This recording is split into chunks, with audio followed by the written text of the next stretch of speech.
Today, I have a bit of a different video topic from what I usually talk about, and I want to talk a little bit about my eczema experience. So, I've had this skin condition called eczema throughout my young adult years, right? It started around the time I went to college, and then I've always had it. Now, in my college days, it was on the neck, like behind the ear, and on my cheekbone, and basically everywhere there's like a crease in the skin. It had really itchy, very dry, and discharging, and like all of that fun stuff. Over time, that part of it got a little bit better, but then I started to have some localized eczema on my fingers. So because of that, I needed to take some fingerprints, but then like these two fingers won't have any fingerprints because all the skin's been peeled off, right? So that's the kind of stuff I've been dealing with in the past, like, decade or so, right? It's been very on and off sporadic. But uh, this August, when I was in Paris, I had a really, really, really severe case, right? I had a very severe case of the eczema where it got so bad, I practically lost functionality on these two fingers. So I couldn't really move these two fingers, so I had to use my hands like this, right? Now, this came with not only the eczema problems, but other sort of functional problems as well. I can't really hold anything, and even if I do hold something, these two fingers are overcompensating for the lack of functionality on these two fingers, right? And so it comes with like joint pain, and that joint pain soon becomes like a wrist pain and all of that, right? Now, loss of functionality is one thing, and itchiness is one thing. But then because it's a very weeping kind of eczema with a lot of a discharge, I can't put my hands in my pocket. I can't put my hands on any kind of a surface because everything I touch becomes wet and it becomes sticky and it sticks to my skin. And it's very, very, very inconvenient, right? My daily life is miserable. So during that time, I tried my best, along with the help of my wonderful wife, tried to figure out what the cause of this issue is, right? And I wanted to make this video to help you in case you have eczema, walk through your experience of finding a solution. Now, the thing with eczema is a lot of other ailments have this kind of like, it has a unified single cause. So, for example, suppose you have some stomach pain. You have an acid reflux problem. So acid reflux generally tends to be because of spicy food or greasy food or stress, right? And this sort of applies to everyone, so it kind of like you can apply this regardless of what kind of person you are, what culture you live in, and such. And same with athlete's foot, ringworm, or anything like that. So eczema seems like one of these things, but then the really horrible thing about eczema is it's a very highly individual kind of ailment. It sucks. So I think I can say I did everything I can about eczema, and every one of them came with a certain kind of a progression. So I want to chronicle all of those for you so that you can take a similar step if you have a chronic condition like eczema, like I did. Well, still do. So the tricky thing about eczema is that it has a psychological component, and also it has a physiological component, right? So let's talk about the psychological portion first. When you have a chronic, inconvenience or ailment like eczema, it really gets to you after a certain point because um, you start to feel powerless and you feel very aggravated. And every time it flares up, it gives you a lot of stress. And because of the stress, it tends to compound the powerlessness. It tends to compound the aggravation and such.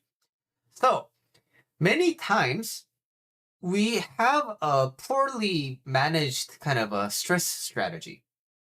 So many people experience burnout. Why? Because they can't catch themselves prior to burnout and then take care of their mental health before that, right? Unfortunately, this is a thing that's very, very common in the world these days. So one thing that I did for the psychological portion of eczema is walk through my experience of having eczema with a coach when I used to have a life coach, right?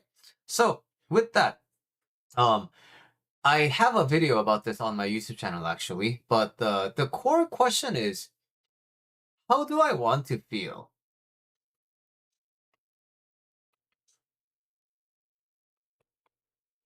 And this is a very important question. And it's a simple question, and you might think that it has one answer. But the thing is, the more you sit with this question, the more you ask this question to yourself, the more you will understand how controlled by stress your response is. So, for example, if I just asked you out of the blue, how would you like to feel? You have an infinite degree of freedom, right? You can feel like whatever emotion you want because this is a hypothetical anyway, right?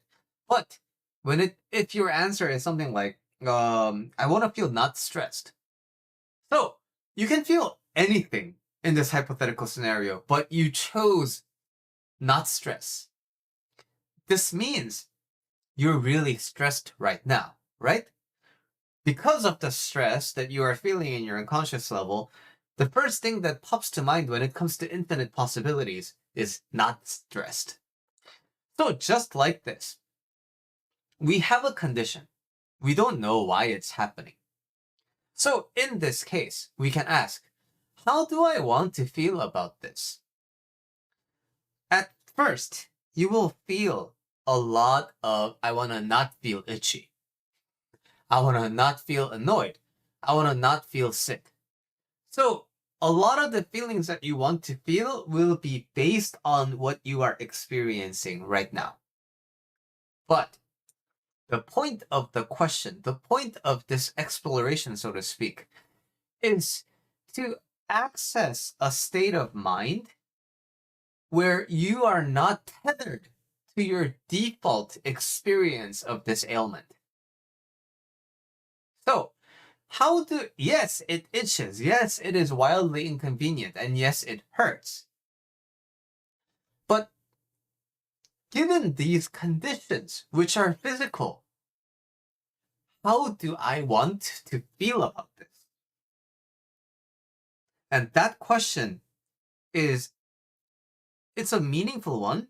And you might think that there is a right answer to arrive at. But the thing is, your ideal feeling when it comes to managing your chronic symptoms will basically depend a lot on your introspection and your self-exploration. For me, what I decided to feel at that time, which worked pretty well, is indifferent. Why? I have a random itch on my foot right now. And when that happens, I'm not stressed about it. I can just scratch it. When I'm in bed, sometimes I want to scratch my back, but then I'm too sleepy, so I just go to sleep. Why? Because I know it's like a trivial thing. When my eczema flares up, what I really wanted to feel was that, oh, this is the same thing as a random, itch spot on my arm. It's the same thing as a quick mosquito bite that goes away in like half a day. Being able to access this state of mind really, really helped me, even though the eczema was still there. But guess what? Psychological effects definitely do worsen the eczema. So if your eczema flare-up level is at like 300%, right?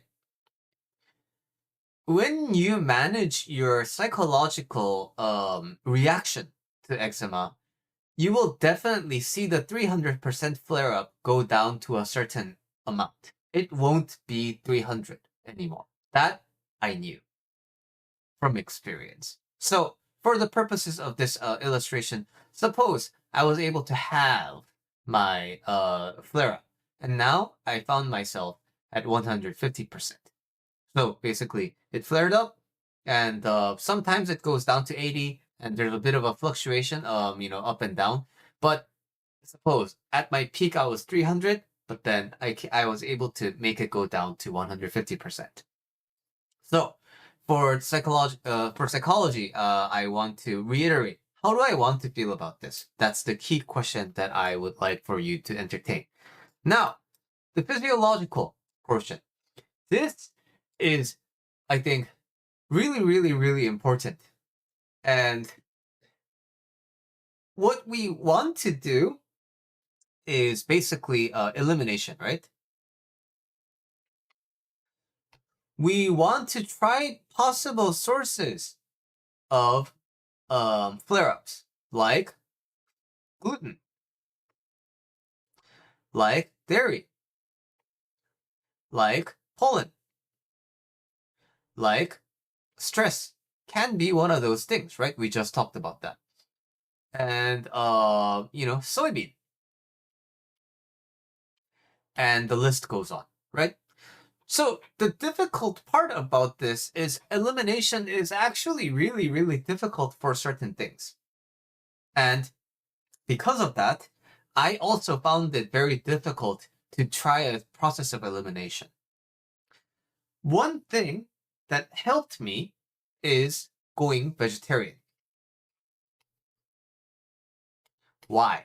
It's not that meat causes eczema, but when I went from being a carnivore to a vegetarian, I experienced how my food options became very limited. But after a brief period of adjustment, I was able to basically have the same kind of satisfaction as eating meat. Why? Because it's the same, right? The food is just food. After I eat it, I forget about it and then I move on. Regardless of how spectacular the meal was, or regardless of how horrible the meal was, the meal's just a meal. So going from a carnivore who eats everything, going from that to being vegetarian, it taught me how to adjust to a diet change. So if you are considering a process of elimination, it's very important that you know how to start transitioning your diet. And as you go through your transitions, it will be hard. But for me, I had a pretty good reason. Like, I really wanted to be vegetarian. So I was able to stomach it. And it wasn't really it wasn't as difficult as I originally, anticipated. But depending on you, that might be the hardest thing, right? But the point is not to convert you into, a vegetarian or something. But why did this help? This is sort of the crux of the video today. On my YouTube channel, there's another video about Dr. Raphael Cuomo's Crave. It's a book. And it's a book about basically the modern day effects of, dopamine and the high sugar and the gluten insensitivity and the reward mechanism of how everything is broken and the chasing. And basically the book is about cravings.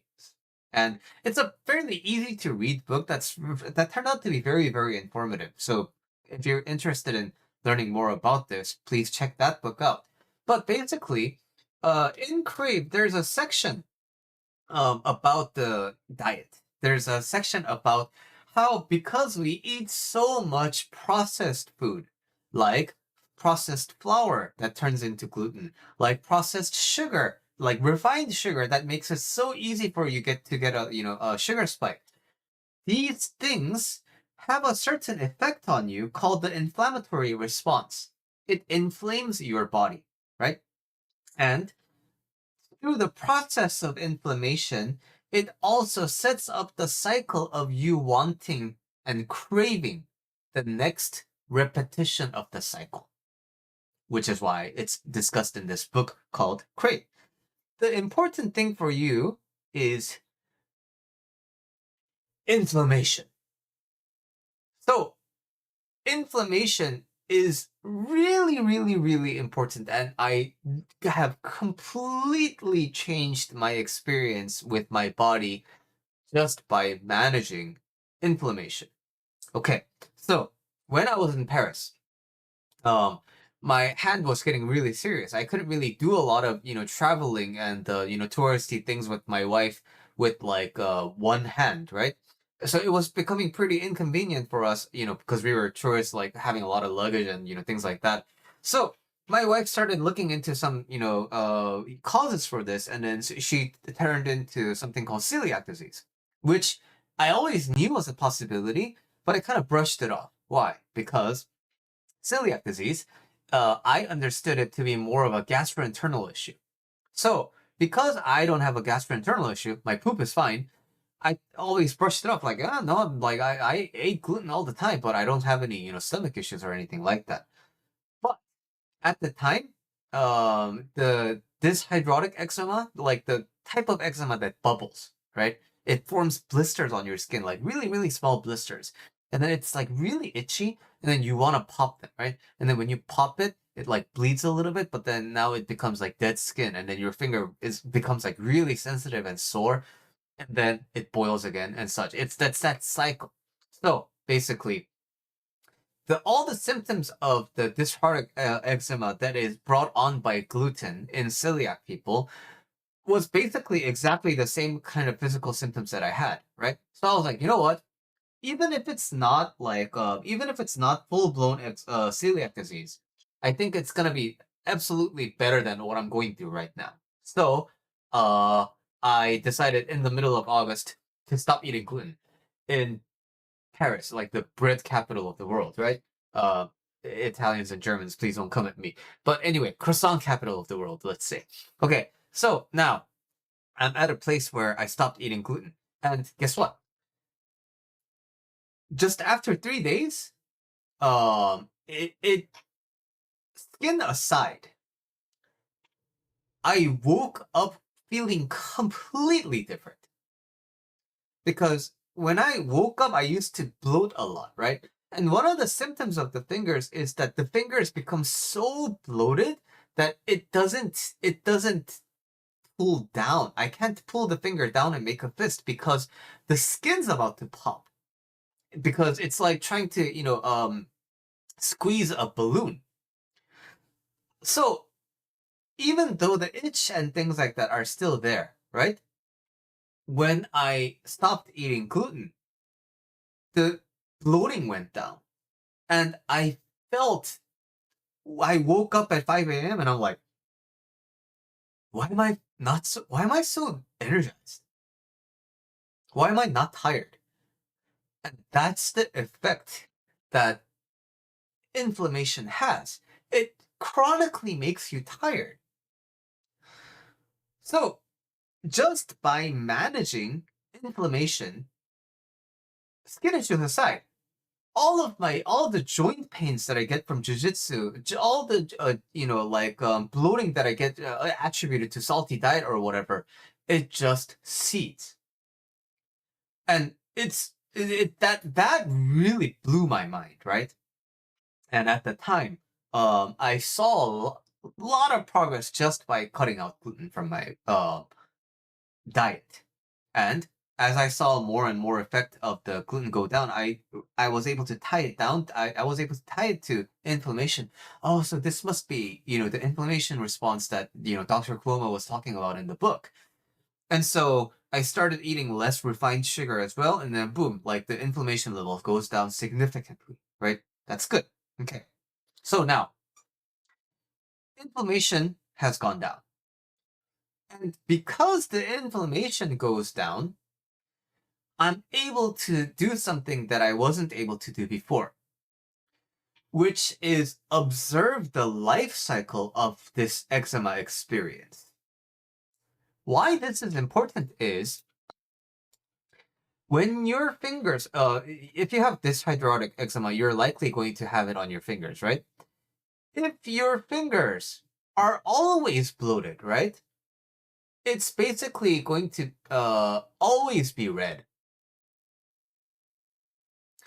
And when everything is red, you can't tell where is the new blister and what is the, blister that's healing because you popped it. And when you can't tell, you can't actually find what your trigger is. So if we are able to at least get this redness down, general redness down, right? Then what we can do is pinpoint. So this light red portion, this pink portion is like the blisters that I popped 3 days ago.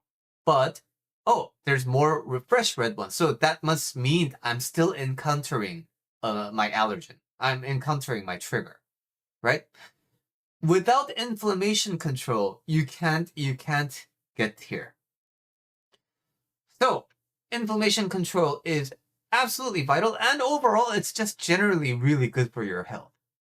And for inflammation, this is the graph. When you eat all the inflammatory foods, it's like this, right?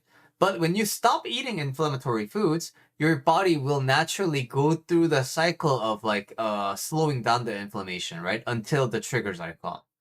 But if you're like me and you're impatient and you want to speed up this process a little bit, there are supplements you can find for inflammatory health. And it's going to have like turmeric and other supplements that are good for inflammation control. So when you do this, it can shrink this graph to something that looks like this, right? So it will have a more pronounced effect on slowing down your inflammation. Now, I need to tell you, if you're continuing to eat inflammatory foods and you're taking the inflammatory, it's useless, right? You have to cut down the inflammatory food and take the inflammatory health supplements to kill the inflammatory process first, the general inflammation first, so that you can identify and laser focus on your individual triggers, right? Okay. Now, let's go back to this number here, right? Okay, so after taking care of the inflammation, I was able to go down to about 50%. Yes, it happened, but it was much more manageable, which is basically like when I was at 300%, 50% is all I could ask for, right? So now, how do we deal with this 50%? But in order to deal with this 50%, we also have to consider something. Eczema is a very uncomfortable process, right? So you need a specific kind of a skincare when you're going through this so that you can manage it with the symptoms with a little bit more ease. Now, if you're a guy like me and you don't really pay particular attention to your skincare, you will probably have gone through something like this if you had eczema. You put on you heard that this like one moisturizer was good, and then you apply it to everywhere, regardless of the state of your skin, but then sometimes it's like too wet. Sometimes it's too dry, it's not working.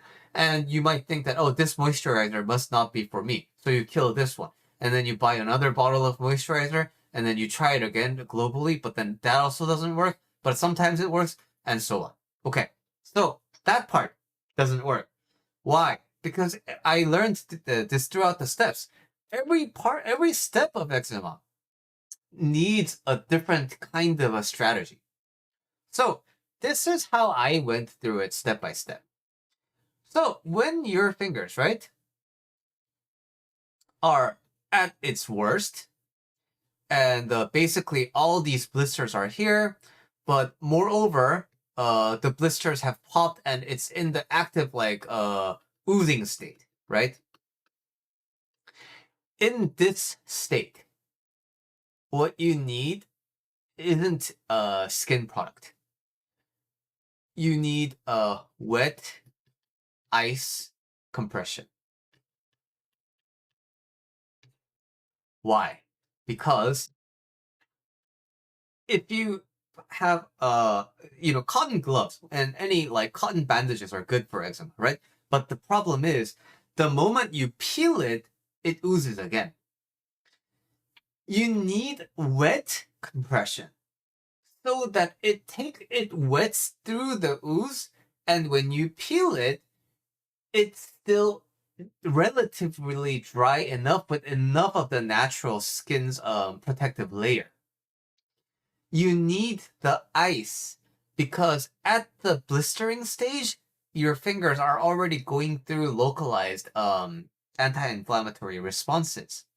So you want to slow down the anti-inflammatory process. You want to kind of like help it complete faster. Sorry, those are two completely different things. But anyway, it's like same thing when you have a joint injury. You ice it, right? You make the swelling go down. So wet ice compression with a cotton cloth and like an ice pack or something like that. You do that until it's not itchy, until your finger isn't actively oozing. Now, when it's at the phase of not actively oozing and it's just like really red. Oh, that's way too red.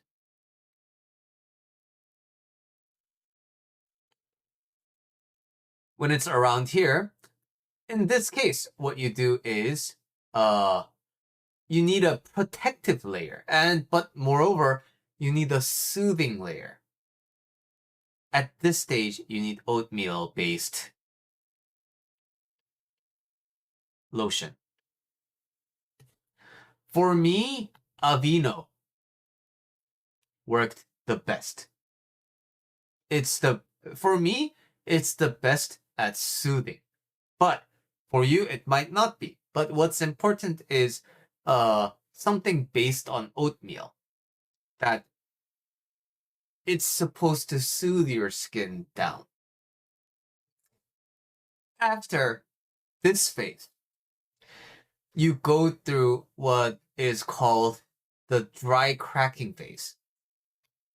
So portions of the skin heal, but as it heals, it becomes excessively dry.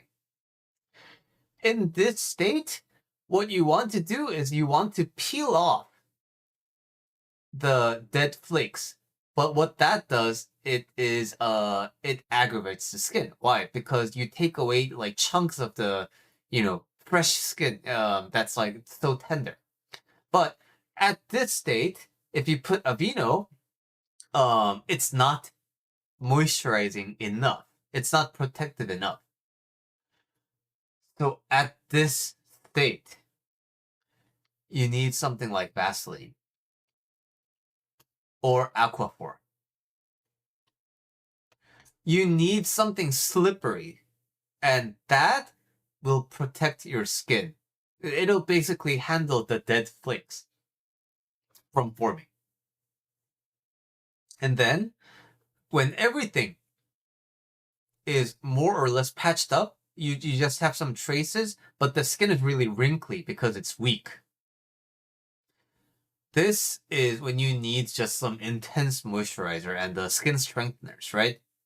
And for that, like a foot cream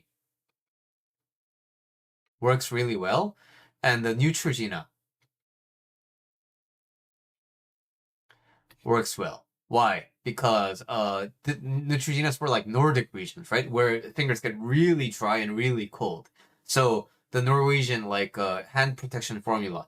Foot cream is intense moisturizer as well because back the foot tends to be really dry for people, right? So applying these helps you heal up and strengthen the skin so that it has it can develop a little bit thicker. Okay, so as you go through these cycles, you are able to identify new blisters that form. And when you do so, when you find the new blisters, you can tell, oh, okay, so I must not have eliminated the right thing yet. And that allows you to progress one step at a time. That's very important, right? For me, how did I randomly find my allergen? So, I've been eliminating gluten for quite a bit now. So, I basically pooped out all the gluten that I should have eaten. over the past month or so, based on how the body works, right? But I still found that new blisters were forming. Okay, so what's happening? What I noticed is every time I sit on this chair, and every time I coach people from this desk, I found that I get especially itchy when I coach on this spot. But everywhere outside of this room, it's not as itchy anymore because I'm managing all these things. But every time I come here, I find myself a little bit more itchy. So it's in front of the computer, and the computer fans on all the time. So maybe I thought it was a moisturizing thing. So I put a humidifier here.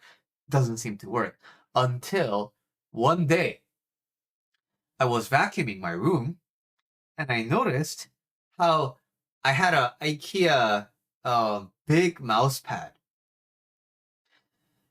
And this big mouse pad had accrued a lot of dust over the years, but I just never bothered to look at it because it was always, I have a messy desk. So it was basically buried under a lot of stuff.